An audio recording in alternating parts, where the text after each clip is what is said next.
Ticket అనేది 50,000.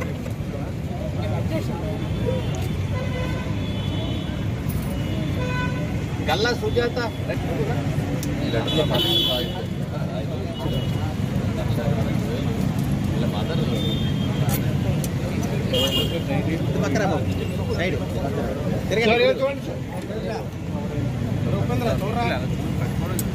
Fund అనేది చాలామంది అర్హులకి అందుబాటులో లేకపోవడం అనేది చాలా దురదృష్టకరం.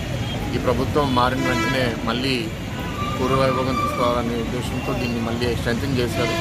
ఇంకా చంద్రబాబు గారు చెప్పినట్టు ప్రతి ఒక్కరు వాళ్ళ కండిషన్ బట్టి సెంట్రల్ మెడికల్ టీమ్ బాగా రివ్యూ చేసి వాళ్ళకి ఎంత ఇవ్వాలని డిసైడ్ చేసి ఇప్పుడు మేము చూసాం. చెక్ అమౌంట్ కూడా 50,000, 90,000, 1,50,000, 3 లక్షలు కూడా ఇవ్వడం జరిగింది. టోటల్ 19 మంది బెనిఫిషరీస్కి 30 లక్షల టోటల్ అమౌంట్ ఈ విడతలో ఇవ్వడం జరిగింది. భవిష్యత్తులో కూడా ఇంకా చేసుకుంటూ పోతాం. అండ్ ఆరోగ్యం అనేది చాలా ఇంపార్టెంట్. కొందరు ఇక్కడ వచ్చిన కోవిడ్ తర్వాత అనేక ఇబ్బందులు ప్రతి కుటుంబంలో కూడా ఆరోగ్యానికి కానీ వైద్య ఖర్చులకు కానీ హాస్పిటల్స్కి వెళ్ళి ఖర్చులు పెట్టుకున్నటువంటి వారు ఆ డబ్బులు ఖర్చు పెట్టిన తర్వాత ఆ కుటుంబాలు చాలా ఇబ్బందులు పడాయి.